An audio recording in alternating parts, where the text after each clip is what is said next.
Welcome back to the channel. Long time no see. I've got I think a real cool treat for you today. If you've read the title, you know what this is already. But in case you didn't, this, I think, fundamentally is the answer to a question that nobody asked, or I guess technically one country asked. And that question is, in the late 1940s, 1950s, what brand new bolt-action rifle should we adopt for our standard infantry troops? And for one nation, Colombia, the answer was this: the Madsen M47 if you're going off the design year, or M58 if you're going by the adoption year. So Madsen is a Danish sort of engineering and manufacturing conglomerate. They're very well known for the firearms. They have, light machine guns, heavy machine guns that were very heavily used in World War II and even decades prior. And at some point in probably 1945, 46, people were sitting around a conference room table and said, man, we need some more money. What do we do with all of our resources, all of our engineers, all of our manufacturing capacity? What do we do to generate some cash in current year, which at this point was, like I said, like 1946, 47. And somebody said, let's make a brand new bolt-action rifle and try and sell it to developing countries. Cool. On the face, that sounds like a great idea. The major problem with that is it's like, 3, 4, 5 years post-World War II, the market is awash in surplus firearms. M1 Garands are being given away as made all over the world. You've got K98Ks by literally the shipload, Arasakas everywhere. And it's also become very apparent that the next generation of soldier at this point is not going to be equipped with a bolt-action rifle. They're going to be equipped with a self-loading rifle, or, sort of this intermediate thing. And the Russians might be on to something with this AK-47 that we are starting to hear whispers of. It's pretty bizarre to me that this rifle and the AK-47 are designed in the same year. But anyway, enough rambling. Let's take a closer look at this rifle, what it is. This thing does have a couple of features, one at the back and one at the front, that are kind of different. You don't normally see on military bolt-action rifles. The first thing is a rubber butt pad. Not to say this didn't exist on other service rifles, but it's uncommon. Most service rifles, bolt-action rifles, had a metal butt plate instead of a rubber pad. Got a nice cheek comb here, sort of a semi-pistol grip going on here. And as we move up and look at the receiver, this is not a Mauser action. It's a split bridge receiver. And right now we're decocked to see if I can cock the action one-handed. There we go. So now with the action cocked, you can see the safety is a flag safety, but it's got this like spring-loaded latch, so that when it's down and in the safe position, it locks in there and can't be easily bumped up. You have to press that with your thumb and flip it over. It's pretty intuitive, pretty easy to use once you get used to it. And there is a nice little, it's sort of hard to see with the light, a nice little dish there to sort of get your thumb in to get on. So as I mentioned, rear locking, there's one of the lugs there, another lug you can see on the bottom there, and press the phone up. The rear of the bolt handle provides a third sort of safety lug on the receiver right here. If we open it all the way up, it does have a stripper clip guide, and there is a nice relief there for your thumb as you load. I do not have any of the Madsen stripper clips, but kind of cool. Swedish Mauser clips actually work very well. One thing to note, sort of a idiosyncrasy of this rifle, flip this around to give you a better view over here. The sort of interesting thing about operating this rifle is normally the bolt handle is fairly close, on most bolt-action rifles, is fairly close to the trigger. On the Madsen, that's a solid 2.5 inches, maybe 3 inches ahead of the trigger. So when you're shooting and working the bolt, you have to reach your hand forward to grab the bolt lever. And it's sort of a small knob. There's not a whole lot of clearance for your hand to get in here in the stock. It's actually a little bit easy to miss. It is cut with it's very difficult to see the angle, there we go. It is cut with a flat on the bottom, give you a little more room there. But yeah, action is pretty smooth. does lock open on an empty magazine right there. So I'll spin it back. So we're back to the left side of the gun here, and my example has a Colombian crest in the left side. Apparently that's somewhat rare. There were approximately 6,000 of these rifles made. I've seen estimates of anywhere between 1,000 and the last 1,000 to the last 1,500 had that sort of medallion in stock.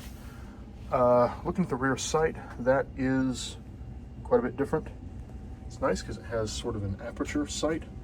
It's weird because it's so far forward. I mean, there's probably a good 18 inches between the rear sight and the shooter's eye back here. But in practice, it actually seems to work fairly well. The rear sight is push button slide adjustable for 100 to 900, I assume, meters. The rear aperture, there is a little tiny set screw right here above my index finger. It's flat head. You can loosen that set screw, and then this whole post, it's a little bit difficult to see, but trust me, is actually threaded into the sight leaf. So you can adjust your base elevation very easily from back here. And the whole rear sight assembly has this really nice click adjustment for windage. There are 18 clicks from left to right, so 9 clicks and you're roughly centered. And there is a very fine, but also very difficult to see, sort of micrometer scale there. Right on top of the chamber area, we're marked Fuerzas Armadas De Columbia. And moving up, we have the upper handguard, which is about a 3/4 length handguard there.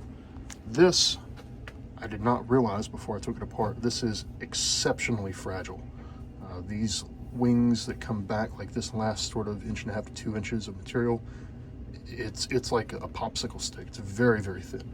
The rear is sort of held in place under 2 little metal wings, one on either side underneath the rear sight there. Moving on up forward, bare upper barrel. This is almost kind of Swedish Mauser reminiscent until you get up to the muzzle of the gun. We've got a hooded front sight post in there, not unlike a Mosin. The whole tower is actually drift adjustable. You sort of see dovetailed in there. And at the very front, sort of the most interesting thing I think about this rifle is it has a muzzle brake, which you don't really see very often in military service rifles, especially in bolt action rifles. I've not shot this yet. Allegedly, the muzzle brake and the combination of the muzzle brake and the rear stock pad make this a pretty pleasant rifle to shoot. And I actually have not mentioned yet, this is chambered in 30-06. So I can't find a whole lot of, actually I can't find any primary source information on these rifles. It appears that Madsen started marketing these in the late 1940s. There is one brochure, like marketing brochure, floating around, which I'll put some pictures in. And they, like I said, they only got one contract for Columbia, and it appears that Columbia really did not use these. They bought them, they maybe drilled with them, inspected them, and then filled them up with cosmoline and stuck them in storage. The vast majority of these that come up for sale on the open market are in very, very good condition. I mean, as surplus rifles go, this thing is excellent. As Madsens go, this is maybe fair. The Madsens just tend to be in really, really good shape. Unfortunately, I do not have the sling. I'm sorry, well, I don't have the sling or the bayonet for this rifle. The sling in the marketing brochure really just looks like kind of a standard U.S. military leather double hook sling. So that it would work fine on here, and that appears to be sort of the correct sling for this rifle. So without further ado, let's actually just take this thing apart, and I'll show you not only how to field strip it, but how to disassemble the bolt, detail strip it, and put it back together. In order to completely disassemble this rifle, the only tool that you'll need is a flathead screwdriver and some sort of non-marring punch. I'm using a wooden dowel, and really you could probably get by without this. So the field strip thing is easy. Just bolt, press the trigger, and the bolt slides right up back. Set that aside and look at that in detail here in a moment. To take the rifle out of the stock, we'll bring it back and flip it over here. There are 2 spring retainers on the bands. Just push that down and the band slides off. Push that down and the band slides off. Now, when I removed that, the rear band, the upper handguard also wanted to come off. Turn it back over and slide that forward and off. And again, this is so fragile. It looks like it was made just with like a circuit, like a table saw. You can see the cuts in here are curved. I mean, that's legitimately the thickness of a popsicle stick. Be super careful. Also, replacement parts for these do not exist. Yeah, so be very careful with that. So now we can flip the rifle back over.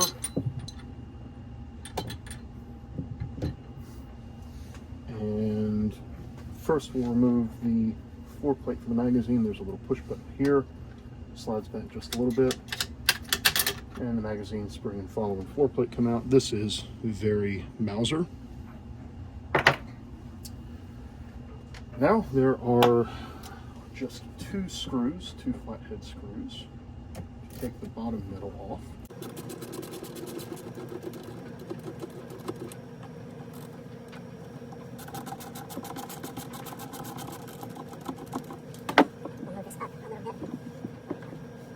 Okay, hopefully that's in frame. The two screws, there's a long one and a short one, very common. The shorter one goes in the front. It is interesting to note the heads on these. I don't know why it's like that. I've never seen that in a screw before, but both of those action screws or bottom metal screws are the same way. So now we can just very carefully wiggle the bottom metal out, and we'll set that aside. And now our stock just lifts up and off the action. So nothing super special about the stock. You see the recoil lug in there. Nice job on the inletting. I don't know what kind of wood that is. I assume walnut. But it seems to be a well-made stock, except for that handguard, which is fragile. Let's take a closer look at that crest. Kind of interesting. Like I said, I don't know that I've noticed that on, or you don't see that very often in run-of-the-mill service rifles. So I do want to note what I think is really interesting, clever aspect about the design of this is the bolt stop and the ejector is that sort of gray square in the middle there, and you'll note that moves down when you pull the trigger, and you can see it right there. The bottom of it is worked by sort of this tab in the front of the trigger, and that's what allows you to pull the bolt out of the rifle when you're field stripping it. But it is sort of cool that it does double duty as the ejector. You can see the little tab on the front there, because normally that's just up when you're cycling the action to the rear. All right, so I did misspeak. We do need one more tool. I'm going to use a T-handle Allen wrench. You can use any small sort of rod. Let me zoom back in here. There are two pins that we're going to remove. When we remove the first one, the trigger is going to come out, and actually this block is going to be free. So you can sort of put a little bit of downward pressure on the trigger. Well, there we go. Go at it from this side. It doesn't matter. It just seems to want to come out the side a little easier. And I'll work that out. So there's our trigger pin. No retention on besides the stock. And pull that out. And now you'll notice I can pull up on the trigger, and then actually that has to come out the top. That's right. So here's our trigger and trigger spring. They go in that orientation.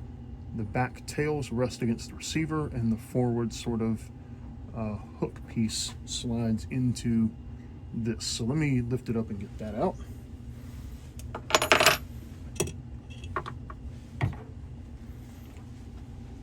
And you can see that block a little better there with the little finger facing forward as the ejector. Pretty clever design, honestly, to have this do double duty and slide up and down. So now the only other thing is the sear, which is sort of the seesaw rocker back here. Again, a little bit of downward pressure on it. Push the sear pin out, and the trigger pin and the sear pin are the exact same. And then we'll pull our sear out, and there is a little coil spring that powers this that sits right in that pocket right there, and there is a small pocket right there in the receiver to hold the other side of that little coil spring. All right, so there's the receiver and the action all taken apart. Let's move on to the bolt. All right, I keep forgetting tools. You're gonna want a piece of wood with a hole drilled in it. Call it a 3/8 hole, doesn't really matter. The bolt disassembles sort of not unlike a Mauser, I guess, with a couple of idiosyncrasies. So what you'll need to do is, first we can decock it. So you hold the bolt body, twist, and decock it just like that. Now, it's difficult to see, but there's a little spring plunger in there. It's going to make your life a little easier if you go ahead and depress that, which you can really do with your thumbnail, and then spin the rear cocking piece off just until it starts to loosen up. You don't want to take it all the way off, but just to give it a little bit of room. That makes the next steps a little bit easier. So now we're going to pull back, all the way back. Actually, we're going to hold that piece and turn it like that. So now we're in this state.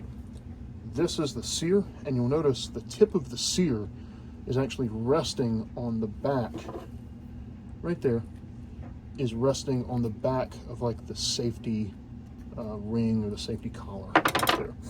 Once you're in this position, you can rotate the bolt until this little tooth right here, right there, lines up with the little recess right there, and then the whole striker comes out. So now we can take our bolt body and set that aside. And the next step is going to be disassembling this. There's kind of one website out there that shows you how to do it. I found a little bit easier of a way, so I'm going to grab the safety piece here and rotate the striker and just sort of decock it. Now at this point, the instructions say to put the tip of the firing pin on a piece of wood. That's fine, except that looks a little fragile to me, and like I said, replacement parts for these Madsen rifles do not exist. So I took a piece of wood, drilled a hole in it just to let the firing pin rest in it, and we've got like this shoulder here that I'm pressing on. So now we grab the safety here, pull down a little bit, and since we already unscrewed this slightly, we can now just spin this off. Sorry this is out of frame. All I'm doing is removing the cocking knob. It's the knurled section. You'll see here in a minute. Just pull down a little bit on the safety flag, and then that piece can come right off. And all the pieces of the bolt come apart. So there's your Madsen M47, M58, whoa, bolt, completely disassembled. Alrighty, let's reassemble this bolt. So let's take a look at our firing pin, which is a very long, very heavy firing pin. Firing pin itself is pretty thin. Again, I would be careful with that, because these are, all parts for this are basically unobtainium. Notice back here we've got two flats on the threaded section. Those are going to interact with the hole in the what do you want to call it, the sear piece, to go on there. And then this safety flag mates up with the sear, and this part of the safety has to go into this slot for this to go on as a unit, because if you try and put it like this, then the holes don't line up. So keep in mind they do have to be like that. So to start, put our firing pin back in the hole. We'll drop the spring on top of that. Now we'll take our safety flag in any orientation, and we can push it way down and hold it, and then put our sear on there. And all we have to do is just get this started. Just a few threads on there, and then we can release pressure. Because this has this little ratchet mechanism, you can just sort of hold the tip of the firing pin and then screw this down to tighten until it stops. Eventually. There we go. Turn it back a little bit, and there it's locked, right? So mine will actually turn past that in about another 3 degrees, and it will click one more spot, but that's fine. It'll just click there. All right, so now we have our reassembled striker assembly. So we need to put this back in that tensioned state before it'll actually go in the bolt. So we'll grab our safety lever here, pull, and then turn a little bit. So notice again the tip of the sear is on that ring. And do notice the orientation. We've got our sear on the bottom and our safety lever right on the top. So now we can grab our bolt body and we'll just drop this back in. Again, this nub here is going to go into the slot there. Turn a little, whoop, drops right down, and you turn it either way to lock it in, right? Now, as we turn this, you'll see we've got a slot here on the safety piece. Line that up with the slot on the bolt body. I'll try and do this where you can view it. Turn this, and that all slides back down. And now the bolt is reassembled. It's not cocked though. We do need to cock it to put it back in the action. So we will grab this and turn it. So our bolt is just like that. You've got your locking lugs here, horizontal, and the safety lever is vertical. And there's the orientation of the sear in its little track. And there's the bolt reassembled. Ready to start reassembly of the rest of the rifle. Let's grab our sear right here and the little coil spring that goes with it. We can put the spring in bottom of the receiver in its little recess. We'll grab our pin so we have it, and it's a little difficult to do without me blocking the camera. I do apologize in advance. We'll put our sear over the spring, push it down, and then that pin just slides right in. And now our sear is back in place. To reassemble the trigger, let's grab our ejector bolt release block. We'll put it back in from the bottom, like that. I'm going to put this on its side for a minute. That way it doesn't fall down on me. So we'll grab our trigger spring right there and our trigger and put those together and grab our pin, and we'll put the tab of the spring and this is a weird angle to be doing this at. This is really not difficult at all. It's just an awkward angle. There we go. So put all that in there and drop our pin in. Oops. There we go. Start the spring. Wiggle the trigger around till we find its home. Turn that back up now so you can see a little better. And the rest of this is really just wiggling on this, push the spring down a little bit so the pin can come in. Actually, let me grab a pokey thing.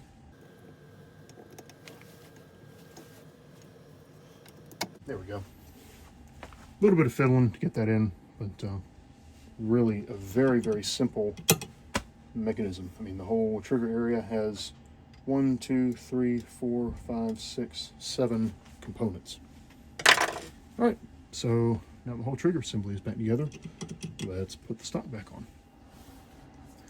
The stock is just going to lay on. We've got this sort of tab there that interfaces at the front. Make sure the trigger goes to the hole, and that's seated there. We'll grab our bottom metal, hook the trigger through it, drop it back into place, and then our 2 screws, short one at the front, longer one at the rear, and let's spin these in. And like most action screws, these are no different. They don't need to be gorilla tight. Just give them a good and tight there, snug them up pretty good, and that's that. And the only thing left to do on the bottom of the rifle is to put the magazine follower spring and plate back in, pushes down, hooks, pushes forward a little bit, and snaps in. Now all that's left is to reinstall the upper handguard and the two barrel bands. So we'll put the handguard on, slide it back very carefully, make sure you get under both of these wings. And we can grab our rear band, slide it back, and latch it over the spring till it clicks. And we'll grab our front band. Oh, come on. I can't quite push that. There we go. Now that's latched on. And that's that. So now all that's left to do is to pop your bolt back in, push the trigger down, follower down as well, and function test.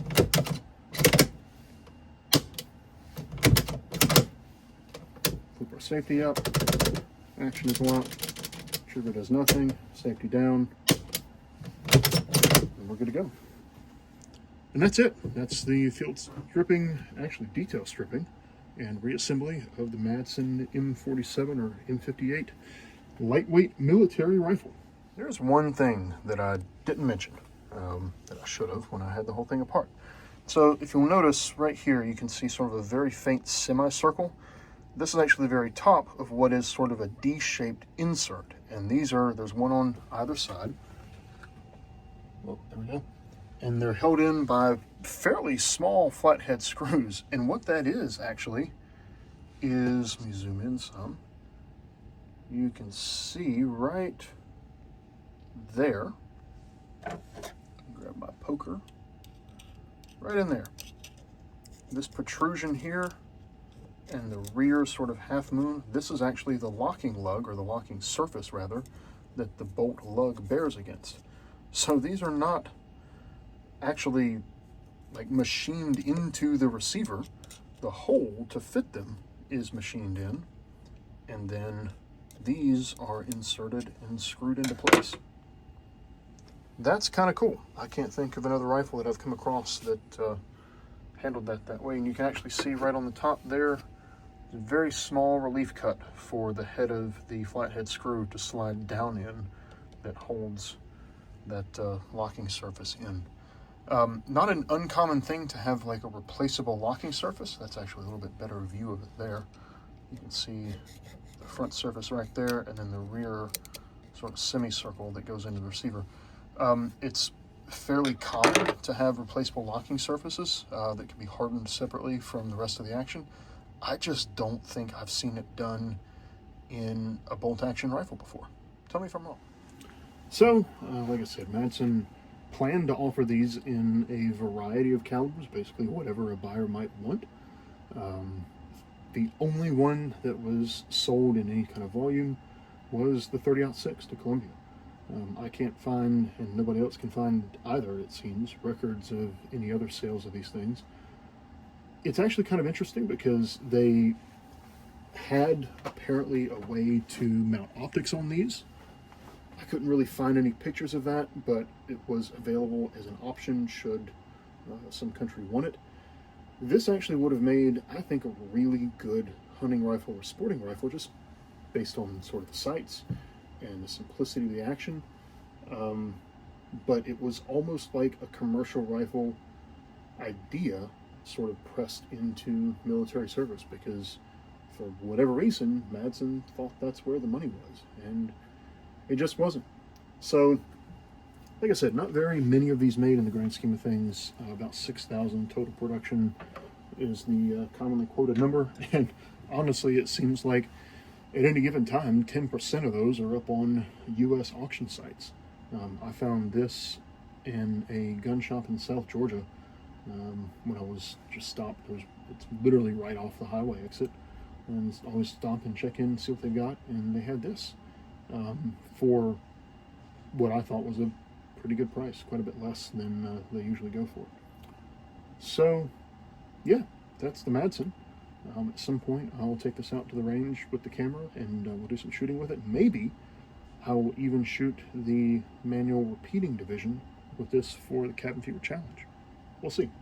Anyway, I know this is kind of a long long video, but I couldn't find any other like detailed takedown videos of the Madsen lightweight infantry rifle, lightweight military rifle, there we go, or M47, M58 on YouTube. So here you go. Thanks for tuning in.